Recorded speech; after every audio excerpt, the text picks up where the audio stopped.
Hello Exiles, this is Fusion Gaming and welcome to my series. Now today we have had a few requests to kind of go through the map device and the Atlas. Just because there's a few returning players that may have not played the game since like Ritual League. I've had a player that's come back that's not played since Incursion League, and I've had another player that's come back that said that he's not played since Synthesis League, and he had no idea what was going on with the map device. And he mentioned that he remembers playing back in Metamorph League when you had different areas and that you had to socket nearly I think it was like 32 Watchstones in your Atlas. I obviously explained that that is not the case anymore, but obviously he wanted me to provide a little bit more of a breakdown. I remember those 32 Watchstones, and it was an absolute nightmare to try and get those Watchstones and to try and navigate round to make sure that you were doing the right zones to get the right Watchstones. Thankfully though, we don't have that anymore. There is no longer 32 Watchstones. There is now only 4. So as you can see down at the bottom here, we only have the 4 Watchstones. So the entire premise of the Atlas in terms of completing maps has stayed the same. However, there is now no longer areas. So for example, if I just take these out, this is how your Atlas will look before you have done any content other than, so if you literally just ran maps and did nothing else, this is what your Atlas would look like. So at the bottom here we have tier 1 maps, then it goes up to obviously tier 2, then tier 3, and as you progress up the Atlas, the tier increases all the way till we get to the top row here, where we then have tier 16 maps. So we have a tier 15 there, we have a tier 16 Silo, we have a tier 15 Phantasmagoria, a tier 16 Channel, and that is where you would then be doing the top end maps. So basically the tier of the map starts at the bottom and goes to the top. So that is the first thing that you need to do, is just complete maps. And for every map that you complete, as you can see here, tier 1 through to when you get to rare maps, you need to make sure that you do the map as magic. When you do it as rare, you need to make sure that the yellow maps, you need to make sure that the map is rare. And then when you get to red maps, you need to make sure that you corrupt the map. Otherwise, you will not get the completion and you will need to complete the map again. That is the basics of the Atlas. There is no more sections. There's no more any like 32 Watchstones or anything like that. As you progress through the Atlas, you will then start to encounter the Searing Exarch and the Eater of Worlds. You will have to fight off one boss. So as you can see here, there is a new symbol. There's 3 new symbols on the Atlas here. Now these will only turn on when you have a map that is obviously a higher grade. So I'm just going to go and grab a tier 16 map just so I can kind of show you. There we go. Now they turn on. So you'll either encounter the Searing Exarch or the Eater of Worlds. Now as you're progressing through the Atlas, by the time you get to around about yellow maps, a invitation should drop. For on the Searing side you will get the Black Star, and on the Eater side you will get the Writhing Invitation, I think it's called.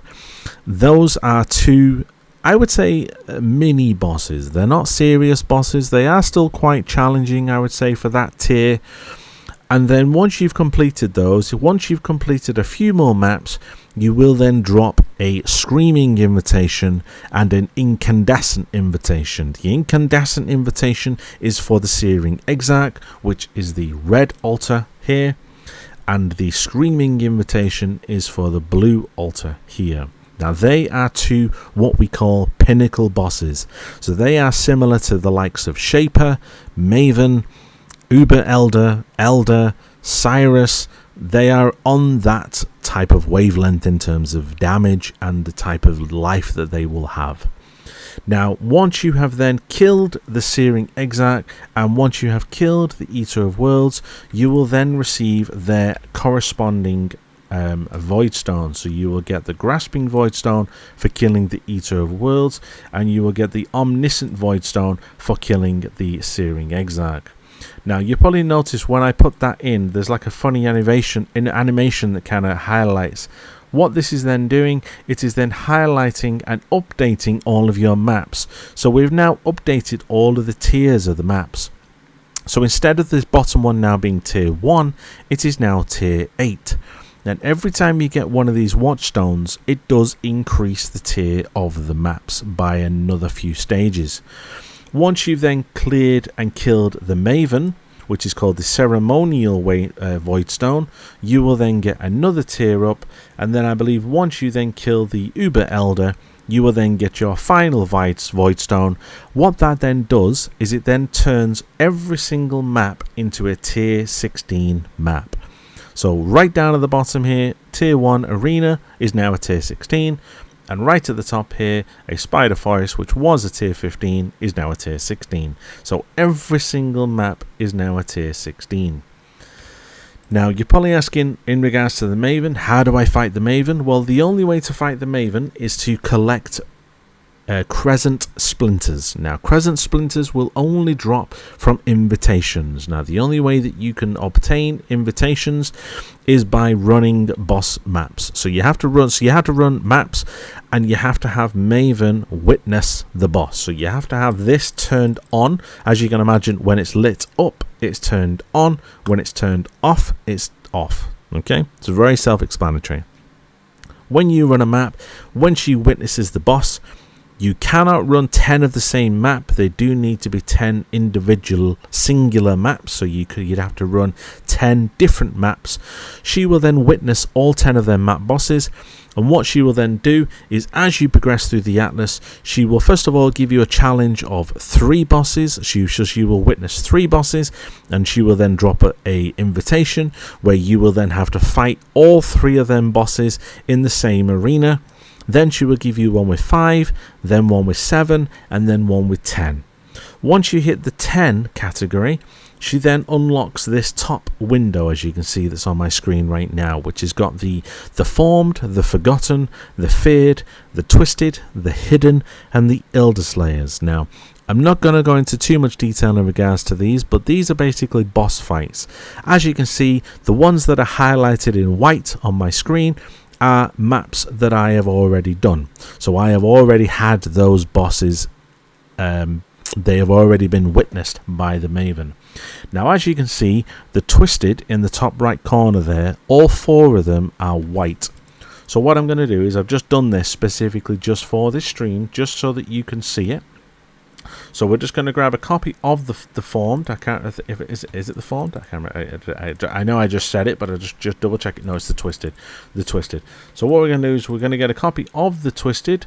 Now, these are particular invitations. Now, as you can see here, basically you can treat this like a map. The only thing I believe that you cannot do, I don't think you can add quality to it.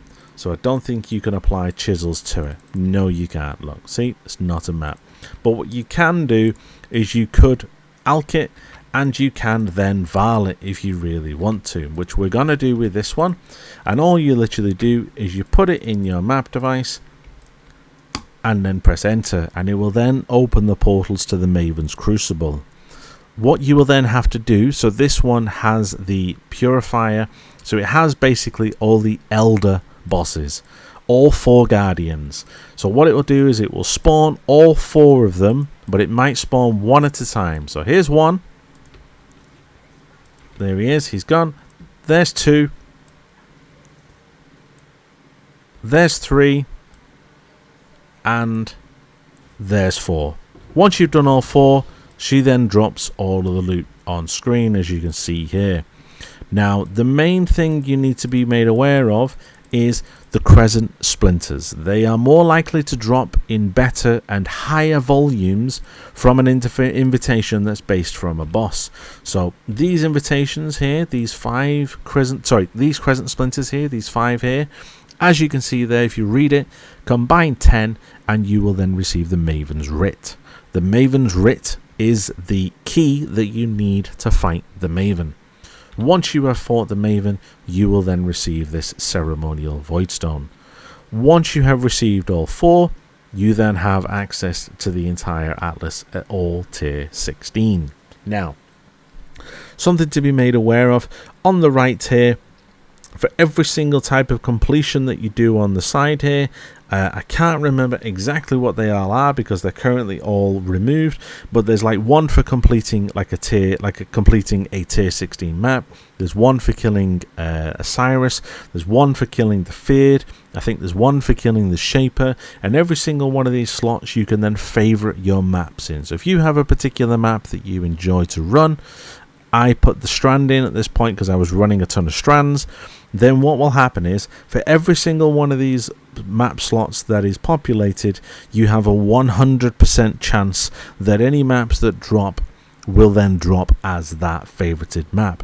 So that means that I have here 1, 2, 3, 4, 5, 6, 7, 8, 9, 10, 11, 12. So I have a 1200% chance that I will then get a Strand map as my map drops. So that explains the Atlas and progression and how you go about doing it. The final thing is obviously once you have obviously completed the Searing Exarch and the Eater of Worlds, if you then want to try and fight them again, this will appear down here, and you can then see that you will need to complete 28 maps with the Eater of Worlds influence, and you will need to complete 28 maps with the Searing Exarch influence, and if you do not do that, you will not be able to fight them again. You could alternatively sell the invitations and you will make money for them.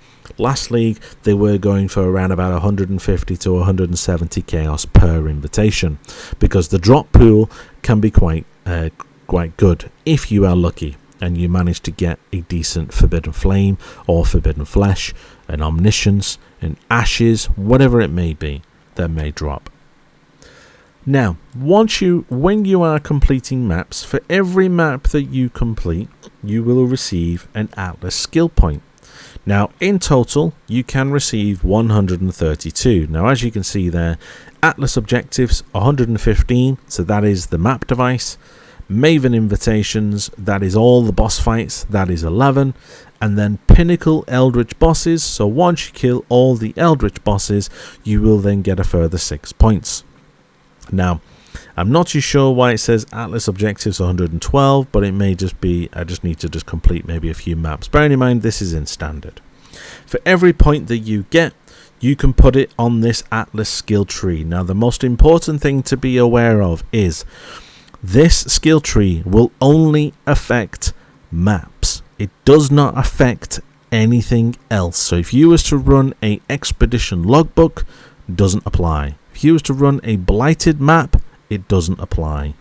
If you was to run anything other than a map, this would not apply. This also excludes Kirac Missions. Kirac Missions, when he will offer you a mission to do a job for him, none of your skill tree will apply to any of these maps. Just bear that in mind. Now, with the Atlas skill tree, you are best having a look at the skill tree and deciding what type of content you like to run. So as you can see here, I have ran with essence, so I contain your maps contain an additional essence. Every single one of these nodes here has a chance for a monster to drop a map that is connected towards the map that I am doing. Then I have picked up shrines here, so that just so that there is an additional shrine. As we know, shrines are always surrounded by monsters, so that's another big pack. I have picked up all the harvest nodes because I was doing harvest here, so all of this increases harvest. This is harbingers, so this is specific to including the additional harbingers in my map. Over here I have done expedition, and obviously I've picked up this keystone, which means that I have one massive explosive for expedition. I've then gone into Harbinger again, which has an additional bit in there which says that currency shards can potentially drop as currency items. So instead of it dropping as a shard, it will drop as the entire piece of currency. So instead of getting 3 chaos shards, I may just get a chaos orb instead. I've then gone into strongboxes. I've also gone into harvest here, and I've also gone into the blue Eater of Worlds here. This is for the influence of the altars. And then over here I have then picked up the harvest again, which is a brand new node that they added last league, where you can do crop rotation. It is very RNG based, so it's entirely up to you whether you want to run that, but I was running a harvest strategy. I'm going to come back to the middle. I've then come up here and I've done the expedition. I've done the expedition section here. And what I've also done here is I've gone up and I've then took the divination section here. So this section right here is all divination. Then I've come down into the middle here, and every single one of these provides 1% increase quant. So that's all the way around. I've then provided it with, I've then gone through the harvest section here, I've gone through the harbinger hexen section here, the essence section here, then I've gone up and I've picked the essence section here. Now the last thing that I've done, which is commonly referred to as the hat, is this big like arrow at the top. Now each one of these points increases the effect of all of your modifiers on your non-unique maps. So that basically affects everything on your map, and it makes your maps a lot juicier. That is basically it. But as you can see here, there is a lot of other nodes that I haven't taken. It's basically you can tailor this to whatever you like to run. So if you like Breach, then you can run into Breach. If you like Blight, then Blight can be down here. Little tip for you if you want. On the middle of every single icon is a little button. If you zoom out and you click that button, it then shows you where all of that particular content is on the tree. So as you can see here, there's one here, one here, one here, one here, and one here. So you can kind of see where you need to path to go to it. Same for if you like beasts. As you can see, beasts are, there's one here, one there, one at the top, and one there. They are all split all over the tree. So find the content that you like to run, and you can then spec into that particular section to get the benefits. You can also respec out of any point. So let's say I don't want to run essence anymore. You would need to use what's called a orb of unmaking, which is kind of like an orb of regret for your skill passive skill tree, but instead this one does it for your Atlas passive skill tree. Now if you ever run out and you are in dire need of some, Kirac, which funnily enough has disappeared from my base, let me just quickly go and grab him for you. Where is he? There he is. We're going to put him back there. If we speak to Kirac and purchase items, he does actually supply you with orbs of unmaking, but they do cost you 2 orbs of regret, so just bear that in mind. So he will then eat through your orbs of regret. Other than that, there's nothing really much else to the Atlas other than that. Other than the fact that Kirac now provides you with a supply of missions that you can then choose. As you can see at the bottom there, it says open a smuggler's cache, slay the rogue exiles, find a unique, complete the abyss, rogue exiles, essences, and legion. Now the best thing for you to do is if you press Alt, you'll be able to see which one of these maps you have not completed.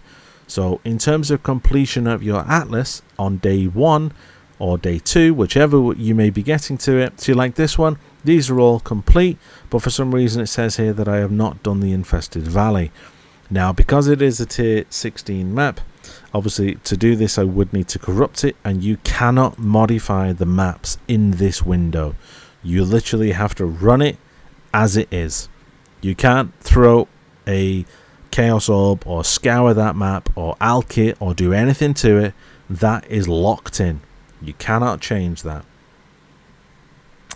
Other than that, that is basically it in terms of the map device. If there's anything that you would like to discuss in further detail, or if you have any questions, you're more than happy to put it into the comments and I will pick it up and we will discuss it in a little bit more further detail.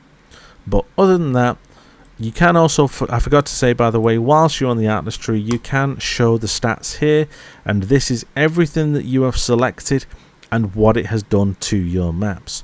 So you can kind of read through it, and every map that you do, this will apply to every single one. So this is how you can also potentially juice your maps. I will leave the video there. Obviously I don't want it to be too long. If you have any questions, put them in the comments, and if there's anything that you would like me to create in a further video, let me know. Until we meet again, thank you for watching, and stay sane, Exile.